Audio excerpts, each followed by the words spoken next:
Part 1 में पढ़ा कि डेथ हिस्ट्री में इम्पॉर्टेंट नहीं होती है। और हमने क्या पढ़ा था आगे, आपका जो जेम्स मिल था उसने कैसे जो इंडियन हिस्ट्री थी 3 पीरियड्स में डिवाइड की थी, हिंदू, मुस्लिम एंड ब्रिटिश में। तो उसके अकॉर्डिंग उसने वो बताया था वहाँ पर। और कॉलोनियल पढ़ा था हमने। कॉलोनियल में क्या पढ़ा था हमने कि जो when subjugation of one country by another leads to this kind of political, economic, social, जब एक कंट्री दूसरी कंट्री पर सोशल, इकोनॉमिकल, पॉलिटिकल दबाव बनाती है तो उस प्रोसेस को कॉलोनाइजेशन कहते हैं। अब आगे पढ़ेंगे हाउ डू वी नो। ठीक है, तो इसमें administration produces records. One important source is the British official records of the British administration. ठीक है, तो इम्पॉर्टेंट सोर्स था जो ब्रिटिश एडमिनिस्ट्रेशन के, वो क्या था उनके लिए, officials record. The British believe that the act of writing was important. जो ब्रिटिशर्स थे वो क्या बिलीव करते थे कि जो लिखने का काम है वो उनके लिए बहुत इम्पॉर्टेंट है। Every instruction, plan, policy, decision, agreement, investigation has to be clearly written up. ठीक है, जो उनके इम्पॉर्टेंट इंस्ट्रक्शन होते थे, प्लान होते थे, पॉलिसी, एग्रीमेंट, डिसीजन, तो वो लिख दिया करते थे। क्योंकि अगर वो नहीं लिखेंगे तो वो क्या प्रेफर करते थे कि अगर हम नहीं लिखेंगे तो हम भूल जाएंगे, तो इसलिए वो उसे रिटर्न अप कर लेते थे।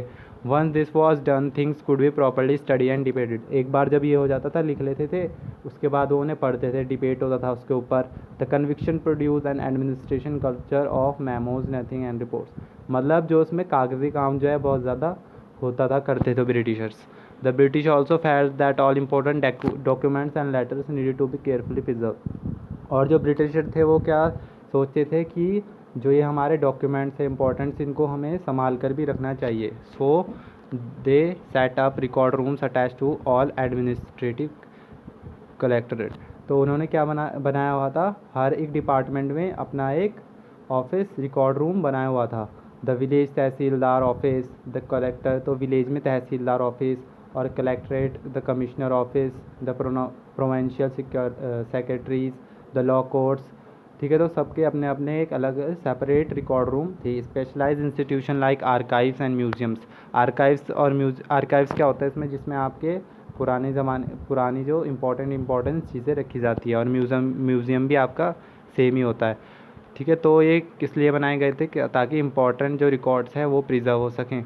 Letter and memos that moves from one branch to of the administration to another in the early years of the 19th century can still be read in the archives. ठीक है, archives में आप पढ़ सकते हो जो 19th सेंचुरी में record थे पहले के, जो लेटर्स थे, मेमोज थे, वो अभी भी वहाँ पर रखे हुए, तो आप उसे अभी भी पढ़ सकते हो। You can also study the notes and report that district official prepare. ठीक है, आप वो भी पढ़ सकते हो जो नोट्स और रिपोर्ट्स बनाई गई थी डिस्ट्रिक्ट ऑफिशियल द्वारा।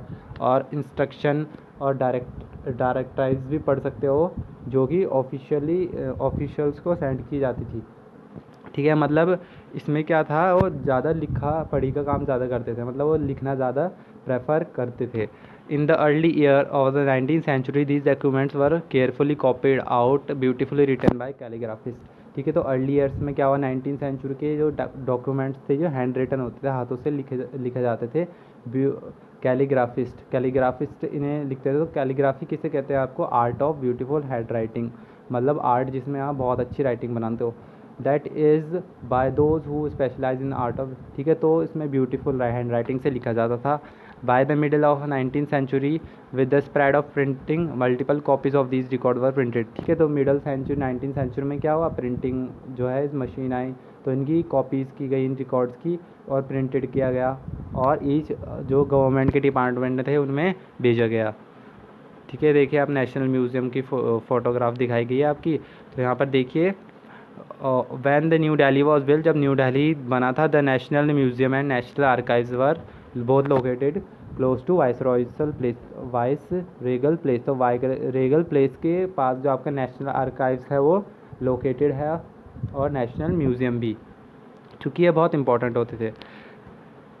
सर्वेज बिकम इम्पॉर्टेंट, अब पढ़ेंगे हम, surveys becomes important, the practice of surveying also became common under the colonial administration. ठीक है, तो ब्रिटिशर्स ने अब क्या किया कि सर्वे करना स्टार्ट किया, क्योंकि वो ये सोचते थे कि अगर हमें किसी कंट्री पर, किसी भी देश पे राज करना है तो हमें उसके बारे में पता होना चाहिए। ठीक है, तो इसमें लिखा है the British believe that the country should be properly known, हमें उसके बारे में अच्छे से पता होना चाहिए before it could be effectively administer, राज करने से पहले। By the early 19th century detail survey were being carried out. ठीक है, तो 19th सेंचुरी के शुरुआत में क्या किया गया, जो उनके मैप्स के बारे में, पूरी देश का मैप के बारे में सर्वे किया गया। इन द विलेज रिवेन्यू सर्वे कर, मतलब वहाँ पे लोन कैसे लेते थे लोग, सर्वे कंडक्ट किया गया। The effort was to known topography, की टोपोग्राफी मतलब हाँ उस जगह का वो जगह कैसी है, वहाँ की सॉइल कैसी है। Quality the flora the fauna, मतलब क्वालिटी कैसी है सॉइल की, फ्लोरा कौन से एनिमल्स पाए जाते हैं, कौन से प्लांट्स पाए जाते हैं। द लोकल हिस्ट्री, वहाँ का इतिहास कैसा रहा है। एंड द क्रॉपिंग पैटर्न, मतलब कैसे क्रॉप्स उगाए जाते हैं वहाँ पर। All the facts seen as necessary to know the administer region. ठीक है, तो ये सब फैक्ट्स जानने जरूरी थे अकॉर्डिंग टू ब्रिटिशर्स की वहाँ पर राज करने के लिए। From the end of the 19th century census operation were held every 10 years. ठीक है, जब 19th सेंचुरी ख़त्म हुई तो सेंसस आपका ऑपरेशन आया, तो हर 10 साल में किया जाने लगा।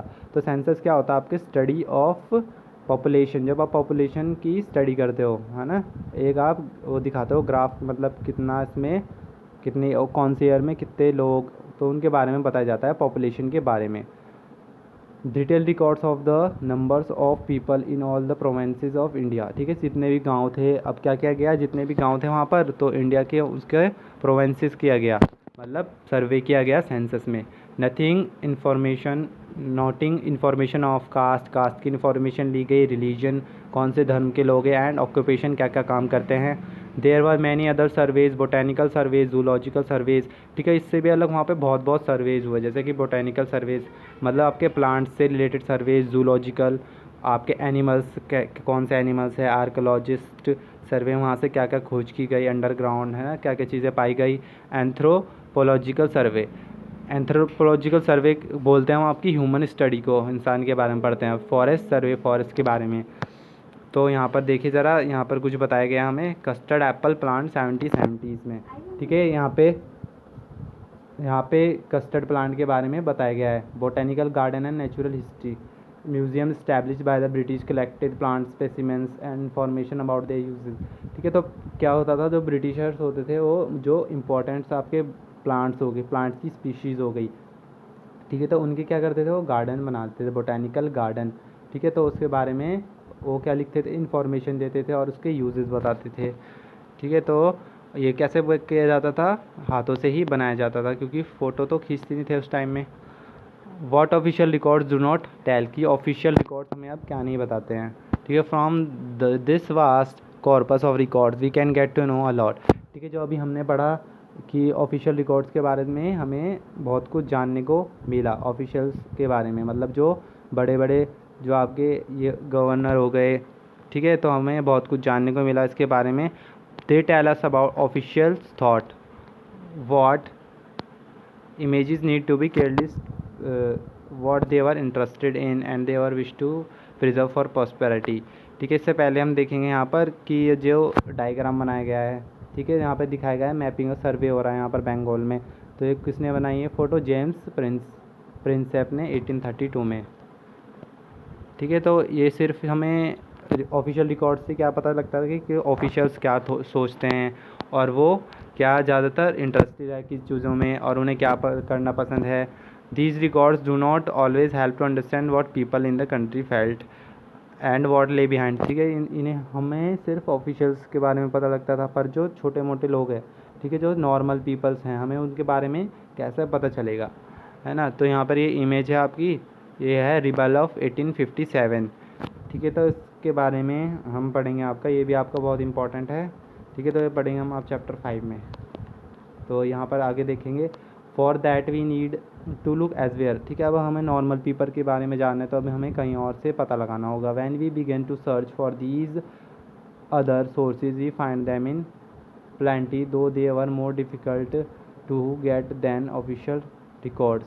ठीक है, जब उन्होंने ये सर्च करना शुरू किया सोर्सेज, तो उन्हें मतलब ये वो सर्च तो कर सकते थे, पर ये बहुत डिफ़िकल्ट था एज़ कम्पेयर टू जो आपके ऑफिशियल रिकॉर्ड्स, तो उन्हें मिल जाते थे लिखे हुए, है ना, तो वो वहाँ से जान लेते थे। जैसे आर्काइव्स हो गया, है ना, उसमें लिखा रहता है। पर नॉर्मल पीपल के बारे में कैसे जानें हम, देखें यहाँ पे कुछ तरीके बताए गए हैं कि ऐसे जान सकते थे। जैसे यहाँ है, we have diaries of people, ठीक है। जो जो लोग डायरीज़ लिखते थे वहाँ से पता चला लोगों के बारे में। अकाउंट्स ऑफ पिलग्रिम्स, जो पिलग्रिम्स थे उनके अकाउंट्स से पता लगाया गया। ट्रैवलर्स जो घूमते हैं तो वो लिखते हैं अब जहाँ पर भी जाते हैं उससे पता लगाया गया। ऑटोबायोग्राफीज़ और इम्पॉर्टेंट पर्सनालिटीज़, ठीक है, जो इम्पोर्टेंट पर्सनालिटीज़ होती थी वो अपने बारे में लिखते थे, है ना। ऑटोबायोग्राफीज़ इंपॉर्टेंट जो आपके पॉपुलर बुकलेट्स हो गए, दैट वर जो कि आपके लोकल बाज़ार में बेचे जाते थे, तो वहाँ से भी पता चल गया, है ना। प्रिंटिंग स्प्रेड आ गई थी तो न्यूज़पेपर में क्या किया गया, पब्लिश किया गया। जो डिबेट होते थे, इश्यूज़ होते थे, वहाँ से लोगों के बारे में पता लगा। Leaders and reformers wrote to spread their ideas, poets and जो लीडर्स और रिफॉर्मर्स होते थे वो क्या करते थे, अपनी फीलिंग्स लिखते थे, अपने आइडियाज़ पोएम्स लिखते थे। नॉवलिस्ट रोड क्या अपनी एक्सप्रेस फीलिंग करने के लिए। All the sources however were produce by those who are literate, ठीक है। तो ये सोर्सेज तो हमें पता चल गया क्योंकि जो लोग थे लिटरेट थे, पढ़े लिखे थे, तो इससे हमें पता चल गया। From these we will not be able to understand how history was experience and lived by tribals and peasant. पर हमें ये नहीं पता चला कि जो हिस्ट्री थी, जो ट्राइबल्स पीपल थे, कबीले वाले लोग थे, पीजेंट फार्मर्स हो गए आपके जो काम करते हैं, वर्कर्स जो माइंस में काम करते हैं, और जो पुअर पीपल हो गए जो स्ट्रीट पे रहते हैं, उनके पास घर भी नहीं है, तो उनके बारे में हमें कैसे पता चले।